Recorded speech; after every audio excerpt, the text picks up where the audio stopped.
આજે આપણે બનાવીશું શ્રાવણ મહિનામાં ખવાતા એવા ફરાળી ભજીયા।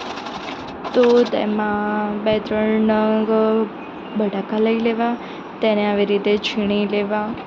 પછી જેવું તમારે તીખું જોઈતું હોય તેવી રીતે તમારે એ રીતે મરચાં લેવા। મેં આ સુરતી મરચાં લીધા છે જે બહુ જ તીખા આવે છે, તો મેં 4 નંગ લીધા છે। સાથે સાથે આદું લીધું છે, તેને કદ્દુકસ કરીને લેવું। જીરું, શિંગદાણા બધાને ક્રશ કરી દીધા છે ખાંડણીમાં। પછી ધોયેલું આ છીણને અંદર બધું જ મિક્સ કરી દીધું છે।